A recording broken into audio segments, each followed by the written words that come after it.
Livro Filoteia ou Introdução à Vida Devota de São Francisco de Sales. Parte 5.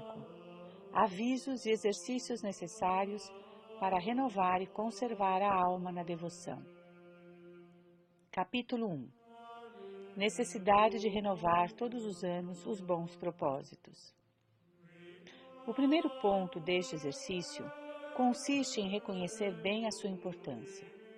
A fragilidade e as más inclinações da carne, que agravam a alma e arrastam para as coisas da terra, nos fazem abandonar facilmente as nossas boas resoluções, a menos que, à força de as guardar, nos esforcemos muitas vezes para nos elevar aos bens celestes, como os pássaros, que, para não cair por terra, precisam bater continuamente com as asas no ar.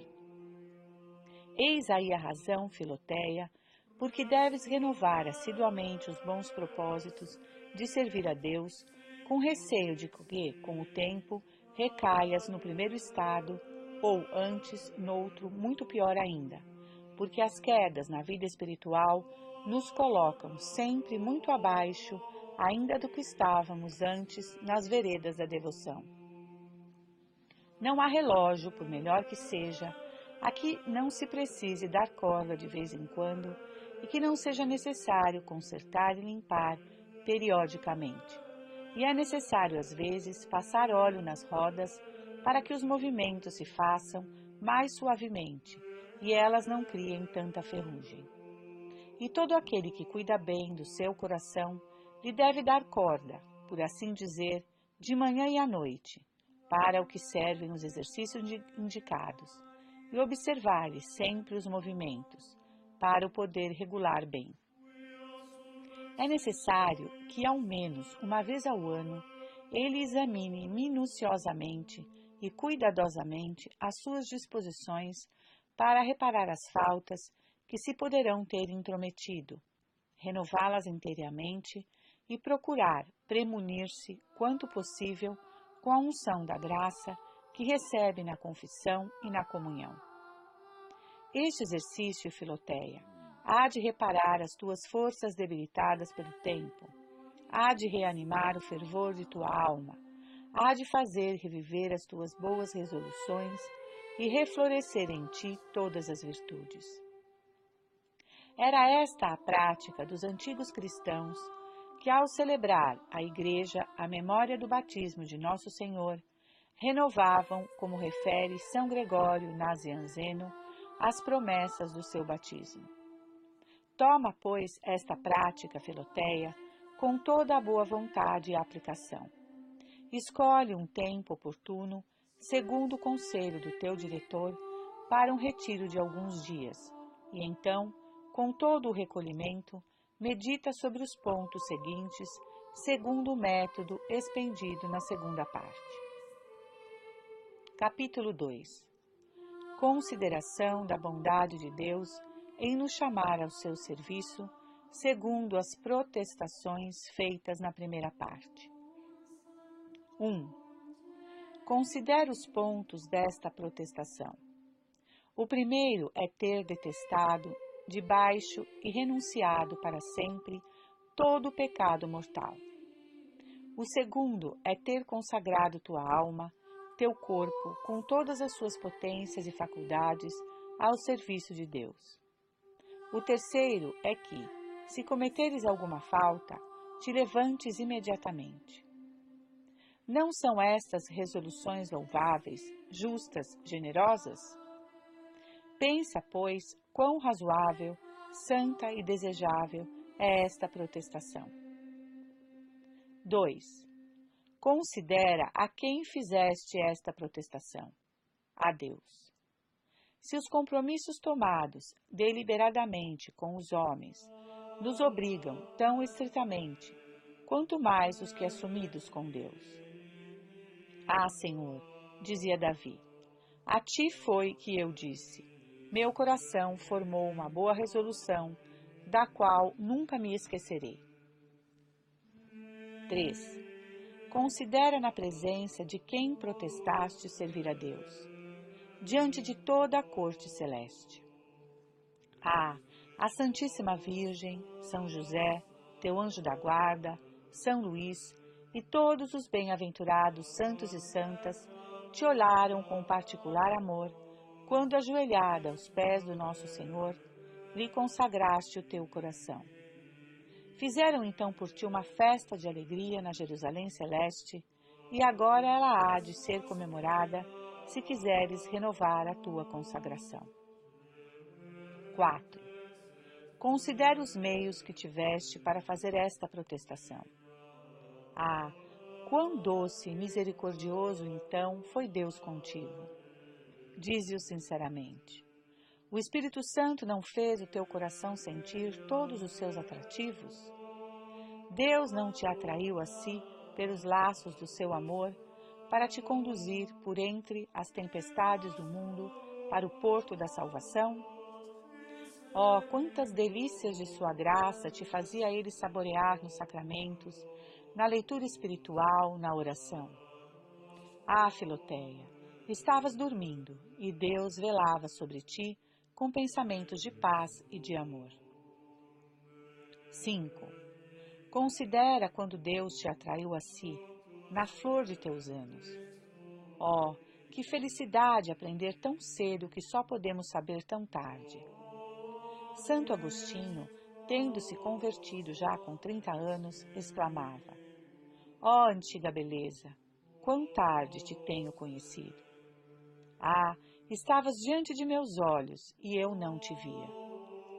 Ou poderá dizer: ó delícia eterna, por que não te tenho saboreado mais cedo? Ah, Filoteia, é que então não o merecias ainda. Reconhecendo, pois, a bondade e a graça de Deus, que te atraíram a Ele desde a juventude, exclama com Davi: ó meu Deus, esclareceste meu espírito e tocaste meu coração desde a minha mocidade. Eternamente louvarei a tua misericórdia.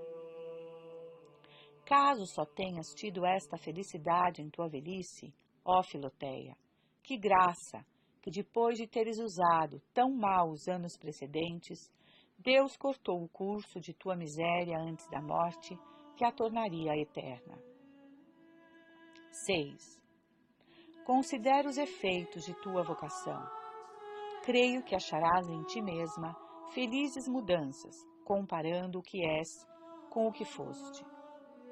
Não pensas que é uma grande coisa saber falar a Deus pela oração, ter inclinação para amá-lo, ter acalmado tantas paixões que te inquietavam, ter evitado tantos pecados e embaraços de consciência, e ter unido tantas vezes a tua alma pela comunhão, a fonte inexaurível dos bens eternos? Ah, que graças imensas! É preciso ponderá-las, Filoteia, aos pés do santuário. Foi a destra de Deus que fez tudo isso. A mão de Deus, infinitamente boa, dizia Davi, operou este prodígio. A sua destra levantou-me de minha queda. Ah, já não morrerei, mas viverei e cantarei com os meus lábios, meu coração e por todas as minhas ações as maravilhas da sua bondade. Depois destas considerações, que são cheias dos melhores afetos, cumpre concluir simplesmente por uma ação de graças e por uma fervente oração para pedir a Deus graças e forças de tirar proveito daí, e retirando-te então, com muita humildade e confiança, reservarás as tuas resoluções para tomar depois do segundo ponto deste exercício. Capítulo 3. Exame da alma sobre o seu adiantamento na vida devota. O segundo ponto deste exercício é um tanto longo e por isso aconselho-te que o tomes por partes, por exemplo, tomando de uma vez o que concerne com o teu procedimento para com Deus, o que diz respeito a ti mesmo para outra, depois o que toca ao próximo e, enfim, a consideração das paixões. Não é necessário estar de joelhos senão ao princípio, para te apresentares a Deus, e no fim, para fazer os afetos. As outras partes desse exame podes fazê-las com utilidade, mesmo na cama, se puderes estar aí algum tempo, deitado sem adormecer. Mas para isso é necessário que as tenhas lido atentamente. Cumpre que faças tudo o que concerne a este segundo ponto em 3 dias e 2 noites no máximo, tomando cada dia e cada noite algumas horas para isso, conforme te for possível, pois, fazendo esses exercícios em ocasiões distantes uma da outra, eles já não farão as impressões que deverão produzir. Em cada uma das partes do exame, hás de notar bem as tuas faltas, quer para as confessar, quer para pedir conselho, quer para formar sobre elas as tuas resoluções e fortificar o teu espírito.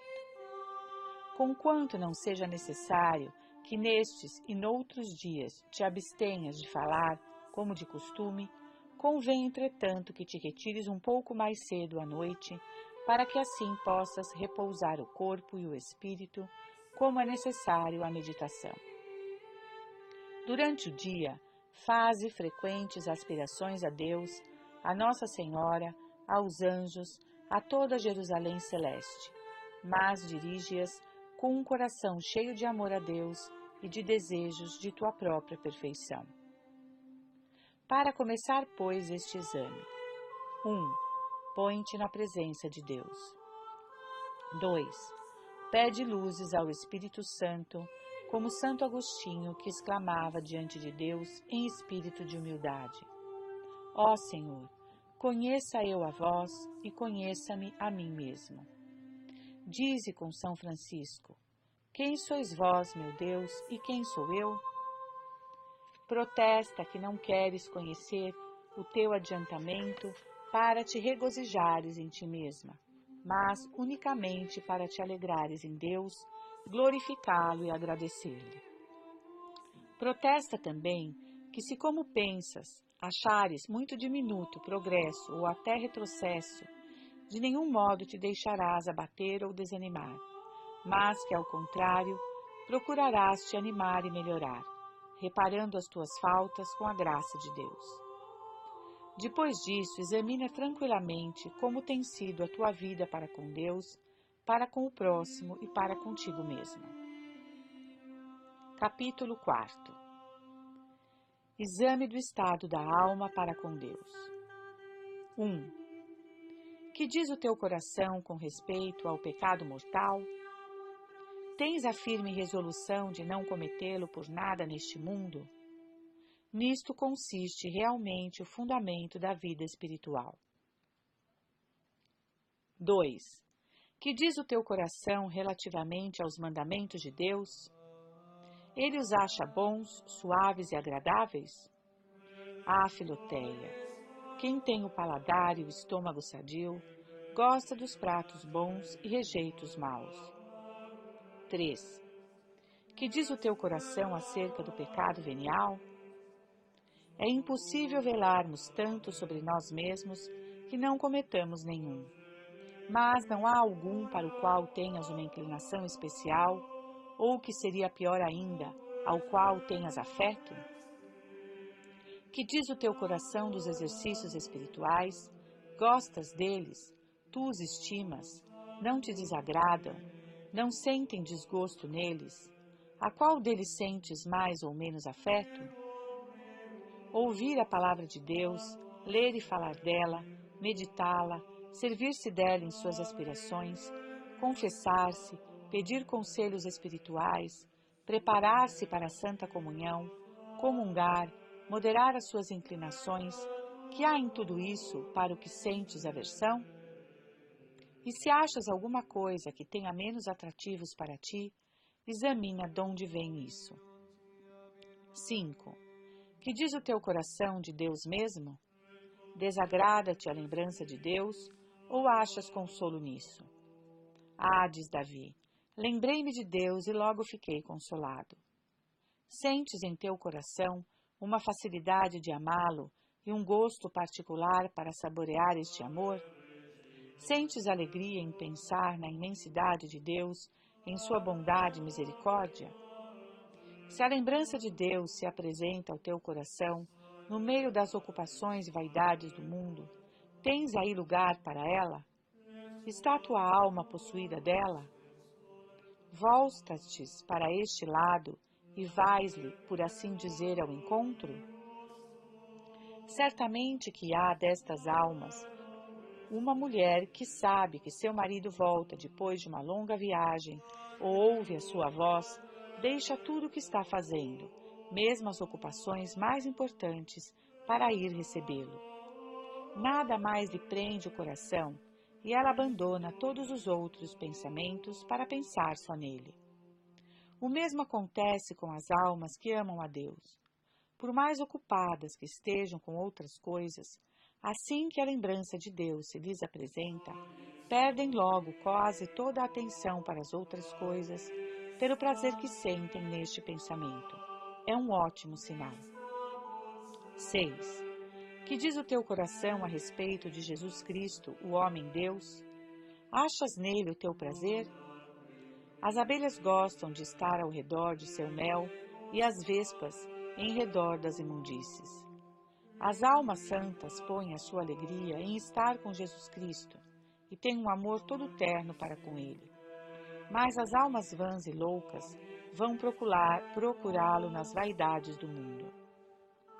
7. Que diz o teu coração de Nossa Senhora, dos santos e de teu anjo da guarda? Tens amor para com eles? Tens amor especial e confiança em sua proteção?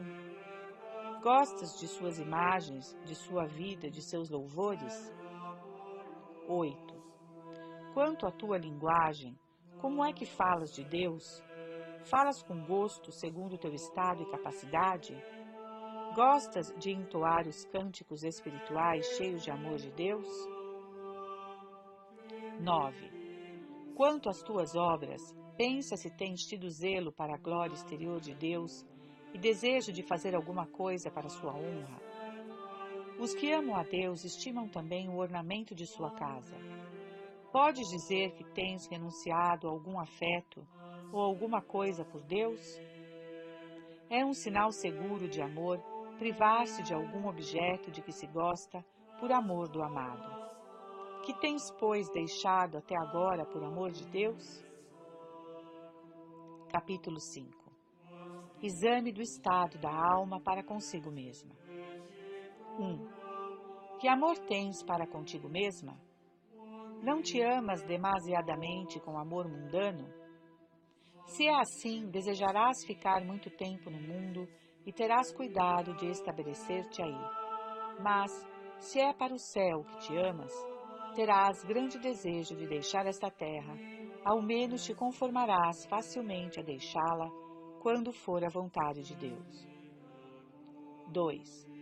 É bem regrado este amor para contigo mesma? O amor desregrado é, pois, a nossa própria ruína. Ora, o amor regrado quer que amemos mais a alma que o corpo, que tenhamos mais cuidado de adquirir virtudes do que tudo mais, e estimemos mais a glória eterna do que as honras mundanas e passageiras. Um coração regrado diz muitas vezes a si mesmo: que dirão os anjos se penso nisto ou naquilo? E não dirá: que dirão os homens? 3. Que amor tens à tua alma? Não te aborrece cuidar dela com suas enfermidades? Deves-lhe este cuidado, quando as paixões a atormentam. É preciso deixar tudo por isso, e ainda por cima, procurar a caridade de outros. 4. Pensas de ti mesma perante Deus? Que és um nada, sem dúvida. Mas não é grande humildade que uma mosca se tenha por nada ao pé de uma montanha, nem que uma gota de água se tenha por nada em comparação com o mar, nem que uma faísca ou centelha se julgue nada à vista do sol. A humildade consiste em não te preferires aos outros, em não te quereres que os outros te deem esta preferência. Como estás neste ponto? 5. Quanto à tua língua, não te vanglorias de uma maneira ou doutra? Não te lisonjeias falando de ti mesma? 6. Quanto às tuas ações, buscas algum divertimento contrário à tua saúde? Quero dizer, divertimentos e prazeres vãos, inúteis, até alta noite e etc. Capítulo 6. Exame do estado da alma para com o próximo. Cumpre amar a teu marido ou a uma esposa com um amor suave e tranquilo, firme e contínuo, isso porque Deus assim o quer. O mesmo digo dos filhos, dos parentes próximos e amigos, segundo o grau dos laços que nos unem. Mas, para falar em geral, quais são as disposições do teu coração para com o próximo? Amas sinceramente a todos por amor de Deus? Para o conheceres, relembra-te de algumas pessoas desagradáveis, enfadonhas e mal asseadas. É exatamente aqui onde se mostra o amor ao próximo, por Deus, ainda mais quando se tratam bem aqueles que nos ofenderam por suas ações ou palavras. Examina se teu coração não sente uma grande repugnância em amá-las. Não és leviana no falar em desproveito do próximo, sobretudo das pessoas que não estimas? Causas algum dano ao próximo diretamente? Com um pouco de cuidado poderás averiguá-lo facilmente. Capítulo 7. Exame sobre as paixões. Demorarei-me mais nos pontos antecedentes que servem para conhecer os progressos feitos na vida espiritual, porque o exame dos pecados tem em mira a confissão daqueles que não aspiram à perfeição. Entretanto, é bom deter-se em cada um desses pontos, considerando o estado da alma e as faltas maiores que se poderão ter cometido. Mas, para resumir tudo, limitemos este exercício ao exame das paixões e consideremos unicamente o que temos sido e como nos temos comportado quanto aos pontos seguintes. Em nosso amor para com Deus, para com o próximo e para com nós mesmos. No ódio aos pecados, tanto aos nossos como aos dos outros, porque tanto devemos desejar a sua correção como a nossa. Em nossas ambições de riquezas, prazeres e honras. No temor dos perigos de pecar e de perder os bens desta vida, se tememos muito a uns e pouco aos outros. Na esperança fundada, talvez muito, neste mundo e nas criaturas, e pouco em Deus e nas coisas eternas. Na tristeza se é demasiada e por coisas que não a merecem. Na alegria se é excessiva e por coisas indignas. Enfim, observemos que afetos embaraçam o nosso coração, que paixões o possuem, em que pontos principalmente ele se tem desregrado. Pelas paixões se conhece o estado da alma, porque como o violonista toca todas as cordas para afinar as dissonantes, esticando mais umas e afrouxando outras, assim também, se depois de termos observado todas as nossas paixões, a achamos pouco conformes ao nosso desejo de glorificar a Deus, as poderemos ajustar com a graça divina e o auxílio do diretor espiritual. Capítulo 8. Afetos que se devem seguir a este exame. Depois de reconheceres o teu estado, excita em tua alma esses afetos. Se fizeste algum progresso, por pouco que seja, agradece a Deus e reconhece que o deves unicamente à sua misericórdia. Humilha-te diante de Deus, protestando que é por tua culpa que não tens adiantado mais, porque não correspondeste com fidelidade, ânimo e constância às suas aspirações, luzes e moções, quer na oração, quer fora dela. Promete-lhe louvar eternamente as graças pelas quais ele operou em ti estas melhoras. Pede-lhe perdão por tua infidelidade, oferece-lhe teu coração, suplicando-lhe tomar posse dele e torná-lo fiel. Invoca a Santíssima Virgem, teu anjo da guarda, os santos e principalmente teu padroeiro, São José e os outros. Capítulo 9.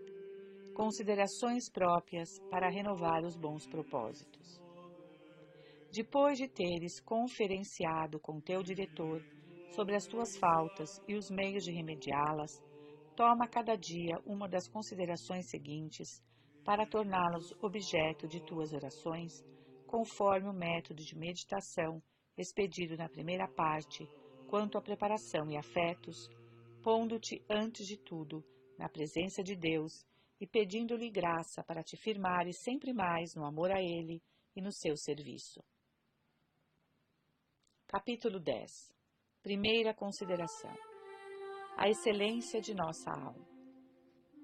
Considera a nobreza e excelência de tua alma, em vista do teu conhecimento deste mundo visível, dos anjos, de Deus, o Senhor soberano e infinitamente bom, da eternidade e em geral de tudo o que é necessário para viveres neste mundo, para te associares aos anjos no paraíso e para gozares eternamente de Deus.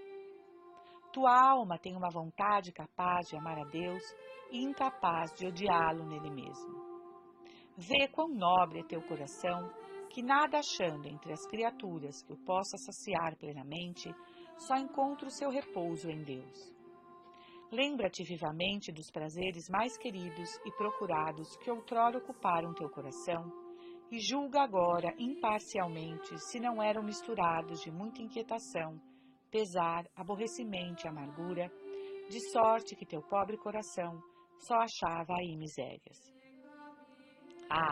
Com demasiada ânsia vai o nosso coração atrás dos bens criados, persuadido de achar neles a satisfação dos seus desejos, mas assim que o saboreia, reconhece a impossibilidade. Deus não quer que ele ache repouso em parte alguma, como a pomba que saiu da arca de Noé, para que volte a seu Deus de quem se tem afastado. Oh, quão grande a excelência do nosso coração!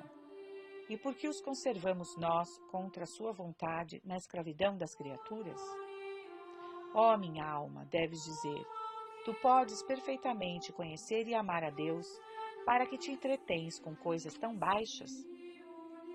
Podes pretender a eternidade, e por que procuras bens passageiros?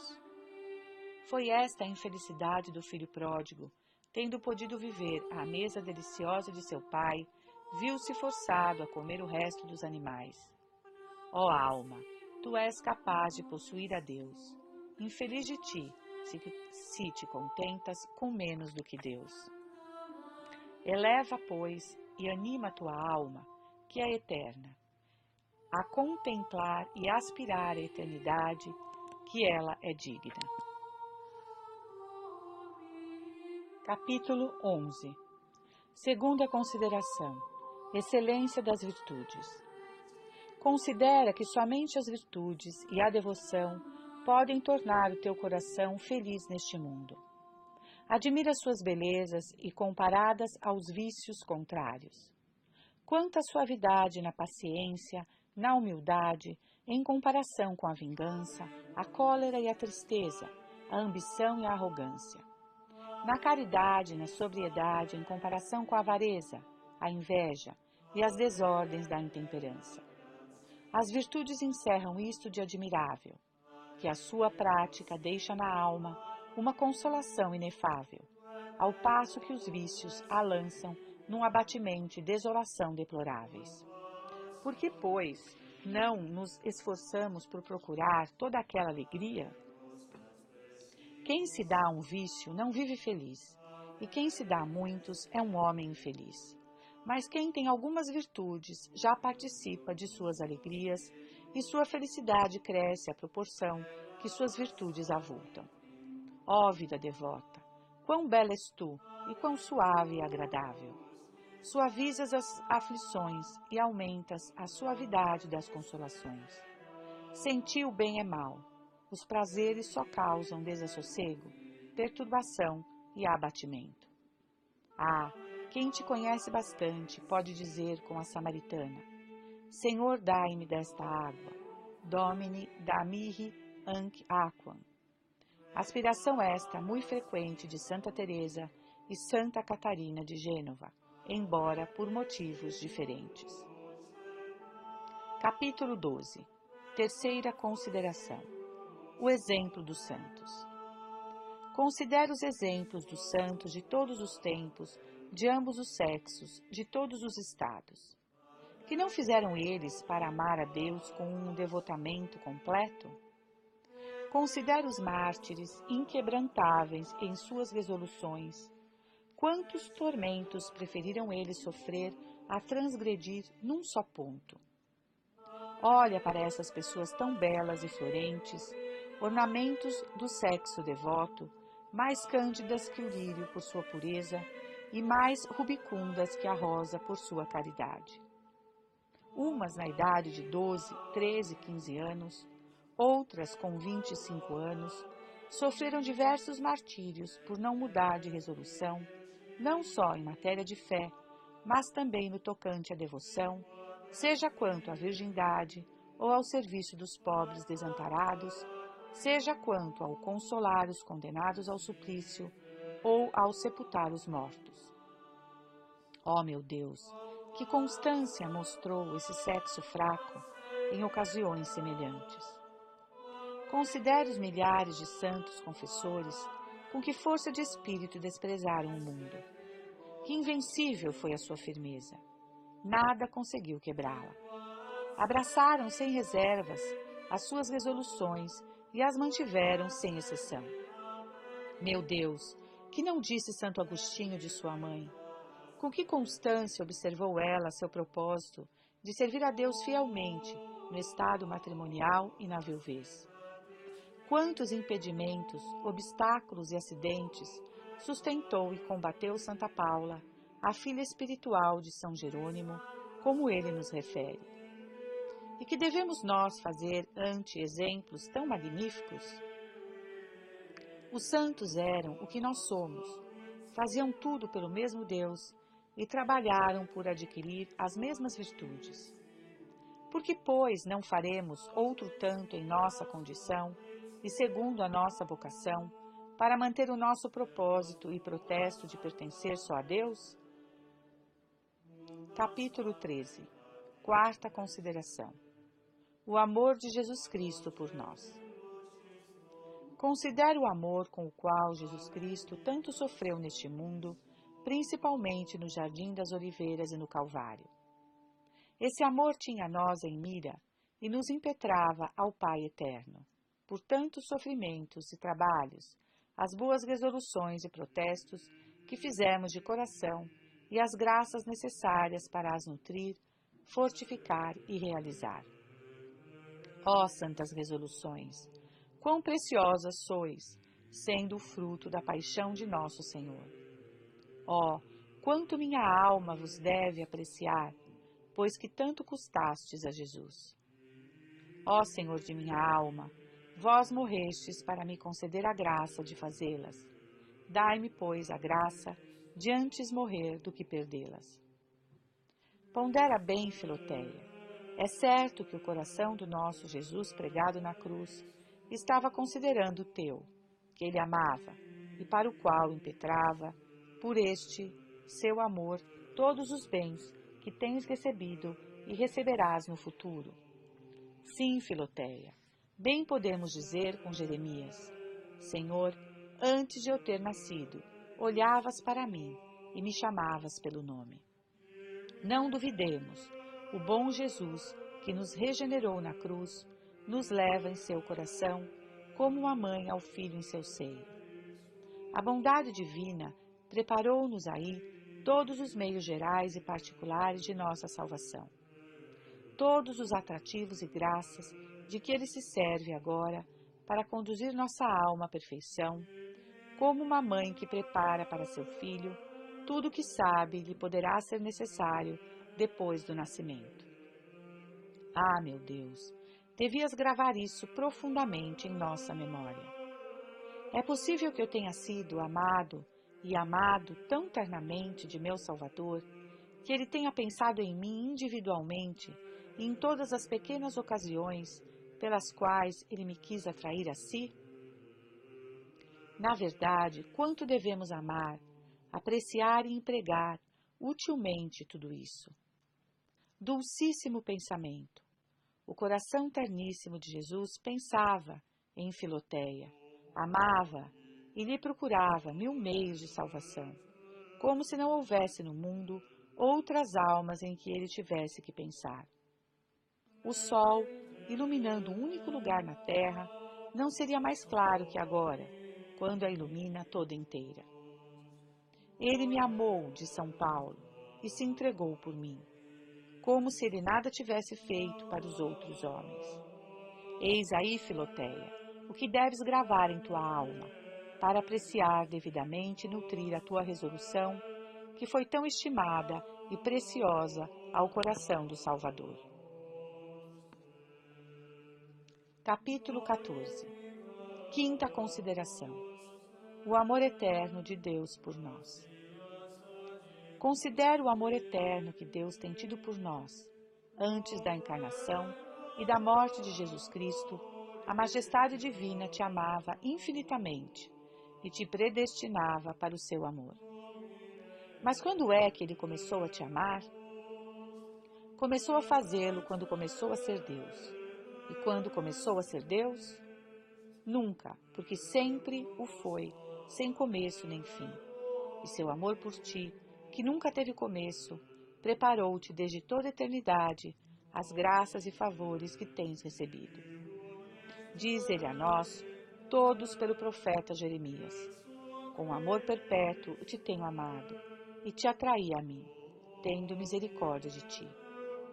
Ele o diz a ti, como a todos os outros. Deves, pois, ou ao seu amor, todas as boas resoluções que tens tomado. Ó Deus, quão preciosas devem ser estas resoluções, que desde toda a eternidade a divina sabedoria e bondade tinha em vista. Quão caras e preciosas devem elas ser para nós, que não deveríamos sofrer antes que perdê-las, embora todo mundo tivesse que perecer. Porque todo mundo junto não vale uma alma, e uma alma não vale nada sem estas resoluções. Capítulo 15. Afetos gerais sobre as considerações precedentes para concluir este exercício. Ó santas resoluções, contemplo-vos como a santa árvore de vida que Deus plantou no meio do meu coração e que nosso Senhor veio regar com seu sangue para que produza frutos abundantes. Antes 1000 mortes do que permitir que arranquem de meu coração. Não, nem as vaidades, nem as delícias da vida, nem as riquezas, nem as aflições me obrigarão a mudar de intenções. Ah, Senhor, é a vossa bondade paternal que acolheu meu coração, por pior que seja, para trazer frutos dignos de vós, a quem eu devo tudo isso. Quantas almas não tiveram esta felicidade? Quando, pois, poderei me humilhar bastante perante vossa misericórdia? Ó resoluções deliciosas e santas, se eu vos conservo, vós me conservareis a mim. Se vós viveis em minha alma viverá em vós. Ficai, pois, para sempre em meu coração, ó queridas resoluções, eternas que sois na misericórdia de Deus. Estai e vivei sempre em mim, que jamais vos abandonarei. Depois desses afetos, será bom particularizar aqui os meios de conservar estes propósitos. São principalmente o uso frequente dos sacramentos, as boas obras, o cuidado de corrigir as faltas que reconhecemos ter cometido, a fuga das ocasiões más e a fidelidade em seguir os conselhos que nos deram. Enfim, protesta vivamente, milhares de vezes, que hás de perseverar nestas resoluções, como se tivesses o coração nas mãos, oferece-o a Deus, consagrando e santificando-lhe inteiramente, dizendo que o pões nas suas mãos, que jamais quererás retomá-lo, mas sim, que queres fazer sempre em toda parte a sua santa vontade. Pede a Deus que te renove inteiramente, que te abençoe e conserve assim, pelo poder de seu Espírito. Invoca a Santíssima Virgem, teu anjo da guarda, os santos, São Luís e outros. Nestas santas disposições, Com o coração comovido pela graça, ajoelha-te aos pés de teu diretor espiritual, acusa-lhe numa confissão geral as faltas principais que notastes, e tendo pronunciado diante dele e assinado a protestação que tens feito, recebe absolvição com esses mesmos sentimentos. Enfim, une o teu coração, assim renovado, a seu princípio e a seu Salvador, pela recepção do sacramento da Eucaristia. Capítulo 16. Sentimentos que se devem conservar depois deste exercício. No dia em que fizeres esta renovação e nos dias seguintes, deves pronunciar muitas vezes com o coração e com os lábios essas ardentes palavras de São Paulo, Santo Agostinho e Santa Catarina de Gênova. Não, eu não pertenço mais a mim. Seja viva, seja morta, eu pertenço a meu Salvador. Nada tenho de mim, nada para mim. É Jesus que vive em mim, e tudo que posso chamar meu lhe pertence. Ó mundo, permanece sempre o mesmo, e eu também até agora tenho sido sempre a mesma. Mas dora em diante não o serei mais. Não, não seremos mais nós mesmos, porque teremos o coração mudado. E o mundo que nos enganou, enganar-se-á sobre nós, porque notando só aos poucos a nossa mudança, ele nos crerá semelhantes a Esaú, e por fim nos achará semelhantes a Jacó. Nosso coração deve conservar por muito tempo as impressões desse exercício e passar suavemente das meditações aos negócios e conversas com os homens, temendo que a unção das boas resoluções não se perca de repente, porque é necessário que nossa alma esteja compenetrada delas com todas as suas potências, mas sem que isso nos custe um esforço violento do espírito e do coração. Capítulo 17. Resposta a duas objeções possíveis contra esta introdução. Dir-te-á ao mundo, Filoteia, que estes conselhos e exercícios são tantos que quem os quisesse observar não poderia dar atenção a outra coisa. Ó Filoteia, mesmo que não fizéssemos mais nada, já teríamos feito bastante, pois que teríamos feito o que devemos fazer neste mundo. Mas não estás vendo o ardil do inimigo? É verdade que se nos dedicássemos todos os dias a esses exercícios, eles nos ocupariam todo o tempo. Mas Deus não os exige, senão em certos tempos e em certas ocasiões. Quantas leis civis há no digesto e no código que se tem que observar, mas não todos os dias e sempre? Demais, Davi, embora fosse rei e se ocupasse de negócios de alta importância, dava-se a muito mais exercícios do que os indicados. São Luís, tão grande monarca na guerra e na paz, e tão empenhado em administrar a justiça e manejar os negócios do reino, ouvia todos os dias 2 missas, recitava as vésperas e completas com seu capelão, fazia sua meditação, visitava os hospitais, confessava-se todas as sextas-feiras e trazia um cilício. Muitas vezes ele assistia aos sermões, além de muito frequentes conferências espirituais, e com tudo isso, nunca faltou ele, com a necessária aplicação e exatidão, a um só negócio do bem público, e sua corte era muito mais bela e florescente do que no tempo de seus antecessores. Pratica, pois, animosamente esses exercícios, assim como os deixei apontados, e Deus te dará tempo e forças bastante para os teus negócios, mesmo que fosse necessário fazer parar o sol, como aconteceu a Josué. Sempre fazemos muito quando Deus trabalha conosco. O mundo dirá que eu pressuponho aqui que Filoteia tem o dom da oração mental, e como nem todos o possuem, essa introdução não poderá servir para todos. Confesso que o pressupus e que nem todos o têm, mas é verdade também que quase todos os podem ter, mesmo os mais rudes, uma vez que escolham bons diretores e que para o alcançar queiram trabalhar tanto quanto a matéria o merece, E se alguns não o possuírem, nem no seu grau mais íntimo, o que penso será muito raro, um sábio diretor suprirá facilmente esta falta, mandando-lhes ler com atenção essas considerações e meditações. Capítulo 18. 3 avisos importantes para terminar esta introdução.